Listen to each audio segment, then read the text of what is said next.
UCLA football, 2022 college football playoff contender.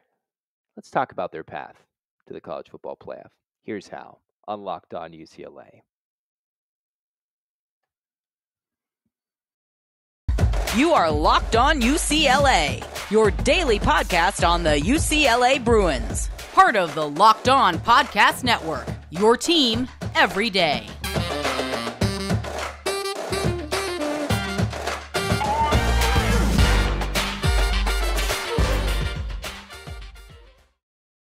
Hey everybody, welcome to Locked On UCLA. It's your host, Zach Anderson-Yoxsimer, D1 play-by-play broadcaster and diehard UCLA Bruins fan.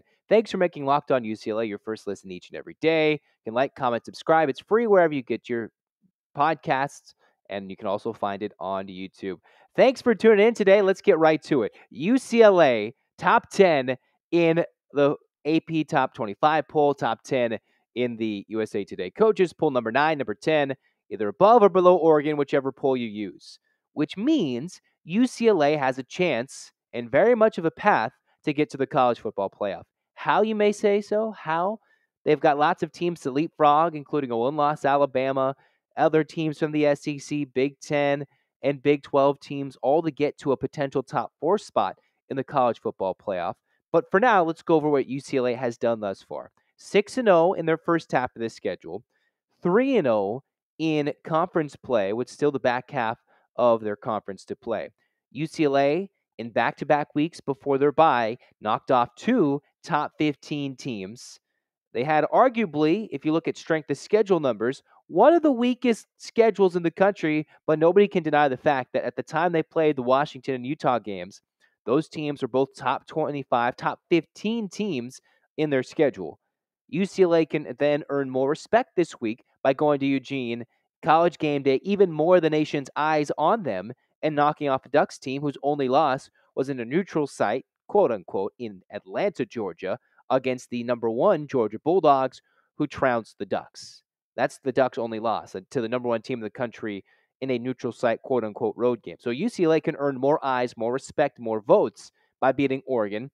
And even though SC took their first loss of the year over the weekend to Utah, which even makes that UCLA win over Utah more impressive, if SC doesn't stumble again, the Bruins, if they compile an unbeaten resume moving forward, that would mean at the time of the game was played, I know it kind of looks different with strength of schedule at the end of the year, but UCLA could potentially have 4 top 15 wins, and if South Alabama keeps winning, that close win might not be as bad as initially indicated with the Jaguars of South Alabama out of the Sun Belt, which has already been a fun conference to look at out of the group of 5 for the likes of college football.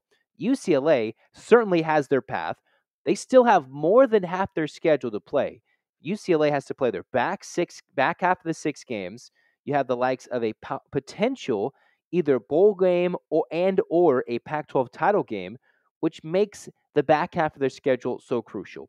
Not too many resume building wins left other than the 2 big ones, SC and Oregon, one at home, and the most important road game of the year, with some stumble opportunities and trap games later, but UCLA has some chances. This is who's on top of the Bruins in the AP Top 25 football poll. I know basketball just got released. Here we go. You have TCU, who's just ahead of the Bruins out of the Big 12. That is the last hope for the Big 12, like UCLA is the last hope for the Pac-12 in the football scheme of things. Both teams carrying the conference's hopes to carry them towards college football playoff relevancy this year. And as we hope not to have 50 billion SEC teams in the 4-team playoff, it's up to the Bruins, it's up to the Horned Frogs, and other teams, other conferences to keep that resume up. TCU, as we look over some other teams' schedules, they're playing Kansas State at home this week for first place in the Big 12. They also have a divisionless conference title game.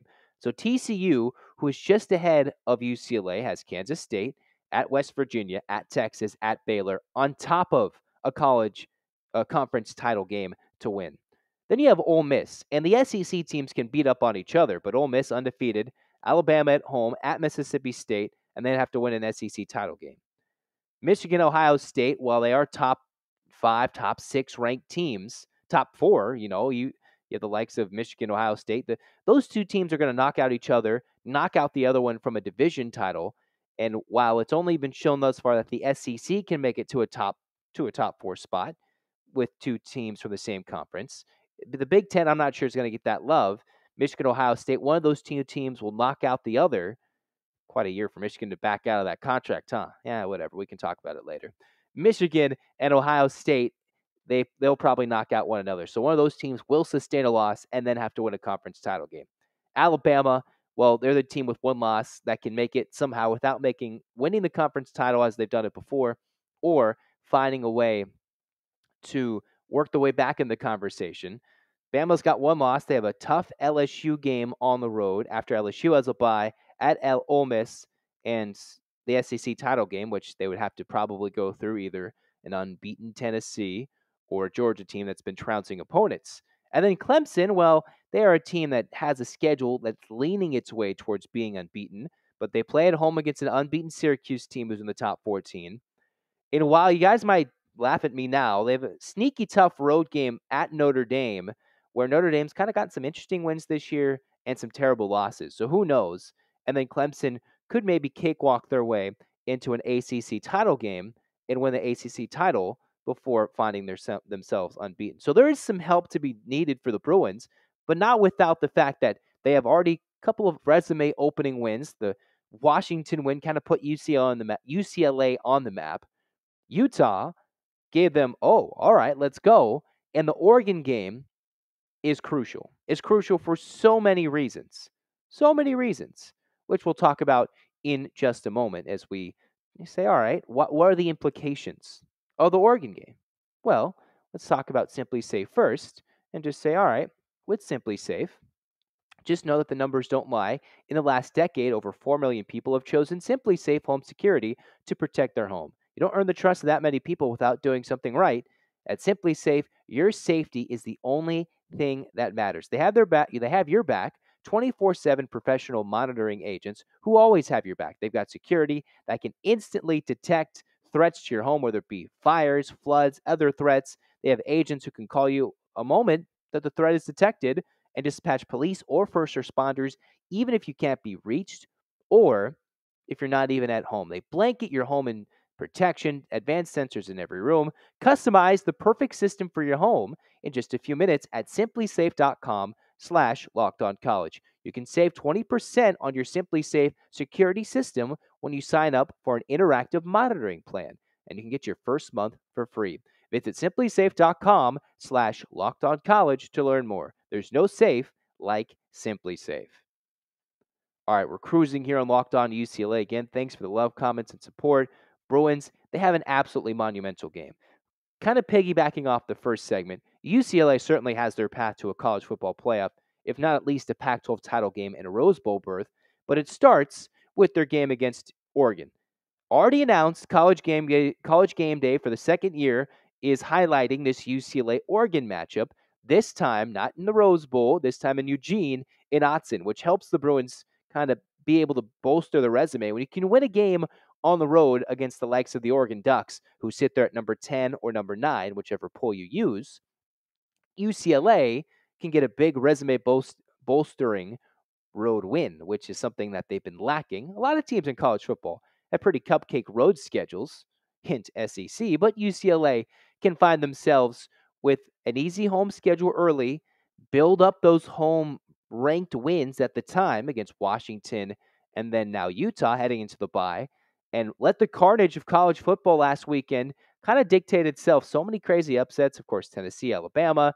You had TCU fighting to knock off Oklahoma State to jump in the top 10. So many altering wins. And it's UCLA, by simply staying put, resting, recovering, preparing for the Oregon game, they leapfrog in the top 25. This will be for UCLA their 10th time on College Gameday. UCLA is 3-6 in those games.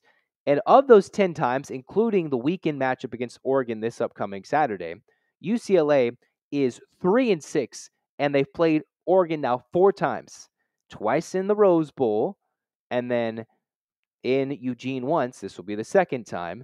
UCLA lost last year at home against the Ducks in a heartbreaking fashion, even Dorian Thompson-Robinson finding himself on the wrong end of things when he was injured late, and Garbage had come in, almost leading UCLA to a potential game-tying or game-winning drive. But UCLA and Oregon highlighting the docket. Oregon, who already has one loss to Georgia, they're playing to be like UCLA, the remaining unbeatens in Pac-12 conference play. UCLA is the only unbeaten in the Pac-12 as its entirety, with the Trojans going down in late fashion in Salt Lake City against the Utes after the late 2-point conversion completed and successful by Cam Rising. UCLA is trying to do something that has not been done since the Pac-12 since the Pac-10 became the Pac-12. Since Oregon did it in 2010, UCLA is looking to be the first unbeaten conference champion in the history of the Pac-12 era. That's dating back to 2011 to now. Probably part of the reason why the Pac-12 hasn't gotten much love is because they're not going unbeaten through conference play. And UCLA is going to need to do that, which is why this Oregon matchup is so crucial. I know there's still more than half the games to be played. We've reached the quote-unquote halfway point, but UCLA at the minimum has 13 games, potentially 14 games. With the nation's eyes on the Bruins this week, and regardless of which way people pick, the Bruins kind of opening now, as we'll get to, as dogs, they have chances to open up some eyes, open up some hearts, and get some more love if you go into Eugene with all the nostalgia of Chip Kelly bringing the Bruins back to this time, a crowd in Eugene. If you remember 2 years ago, UCLA played in Oregon in 2020, had a chance to win. Again, one of those many crushing close losses in 2020, but that was without a crowd or a true atmosphere in Autzen and without DTR. UCLA now with the chance to try and do something that no Pac-12 team has done. Get through the conference slate unscathed through the conference championship game and be unbeaten. Not just in the regular season, simply through a conference slate of games, and nobody's been able to do that. On top of trying to win this game, if UCLA wins this game, with what they have going forward, they almost have a guarantee of getting to the Pac-12 title game. You beat Oregon, and then you take care of business. You're almost afforded one slip up after that, which would be crushing to their playoff hopes, yes. But a win against Oregon on the road, and based on the way the standings are looking with Utah and Oregon and SC already, if they could all have one loss and UCLA sits there unbeaten, Bruins could have a majority of the tiebreakers in their favor moving forward. The nation's eyes are on the Bruins and the Ducks. The Ducks are trying to say, hey, we're wanting to build towards something in the future under their new head coach, Dan Lanning.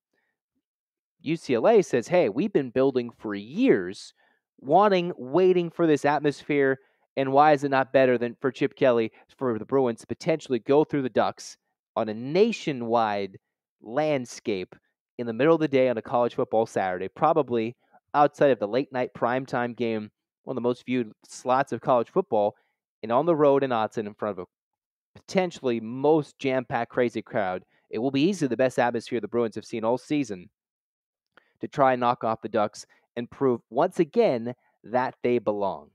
It's the big one this week, and they already proved it against Utah, and we'll see how Chip Kelly and the Bruins stayed up to date during the bye week. But game day's coming. It's a top 10 matchup in the Pac-12. Easily the biggest game for the Pac-12 this season. UCLA, Oregon, top 10 teams. UCLA has been the reason why Pac-12 has been getting some, national recognition.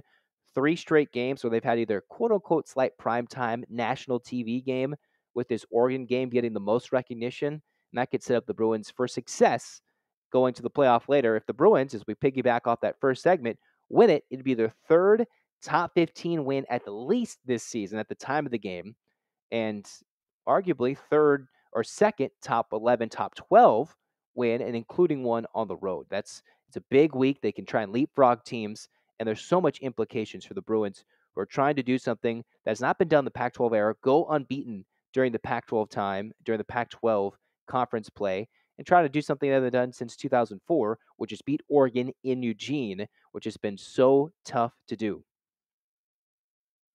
It's in front of the Bruins. It's in front of them, but they have to do it. They had their opportunity. Sometimes you have to ask for help. UCLA has their golden opportunity right in front of them. It's right there. It is what it is.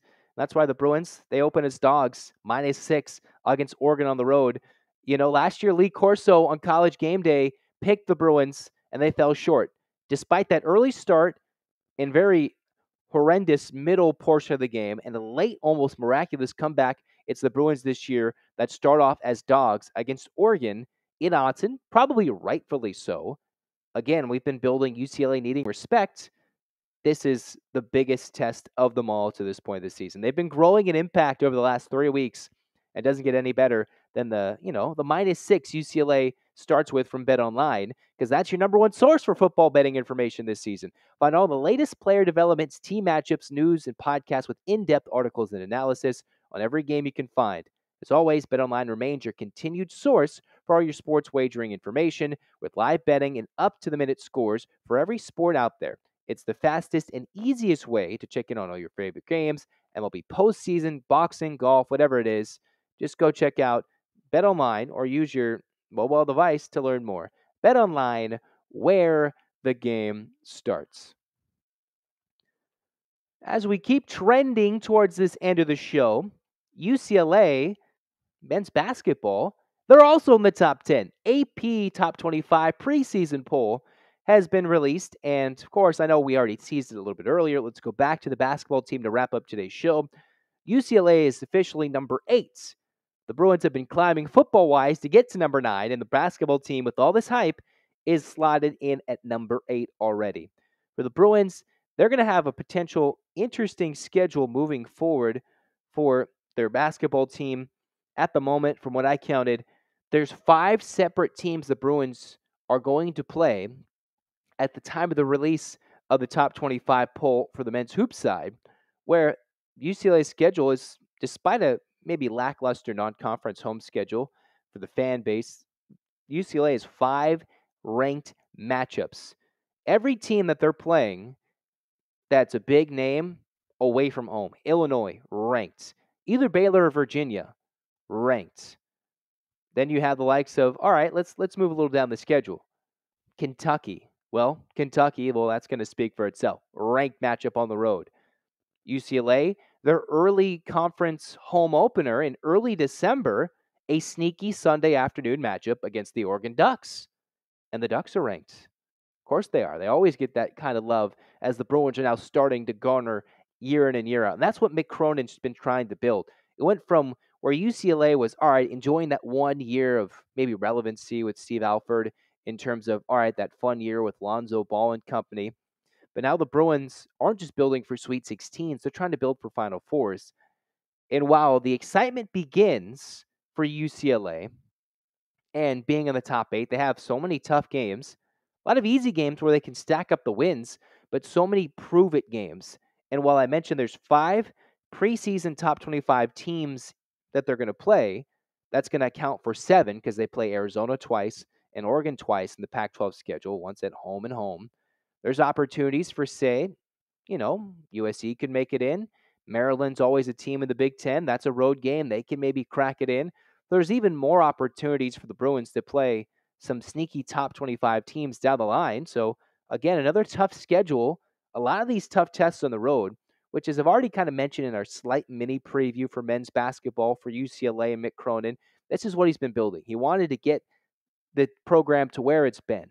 Remember the time at the hiring, people were looking for who's going to be the next UCLA coach. Well, it's proven that Mick Cronin was the right guy to build. And now the next thing, after UCLA has not only been to the Final Four on a national stage where it took a miraculous shot to beat them, you got the expectations weighing of top 5, top 10, right? Just like how it was maybe that early Ben Howland era as they're trying to build back to a significant program as we just passed the birthday of the late, great John Wooden of the historical days. Now it's the year in and year out expectations. He's kind of building, albeit with no transfers, a lot of youth on this team. As I mentioned, so many freshmen, which is the only hesitation I have to this top 10 ranking for the Bruins. Not that they don't deserve it, but the question is, will they prove it by the time the end of the season is walked around and we get to NCAA tournament time? A young team with 7 games against preseason top 25 teams, and 5 of those are away from Poly Pavilion in Westwood. So this is definitely a prove-it schedule. Some, feeler games against non-conference teams in mid-majors, Norfolk State, Sac State, Long Beach State. Even Bellarmine, who did win their conference title last year, didn't make it to the tournament because they were ineligible.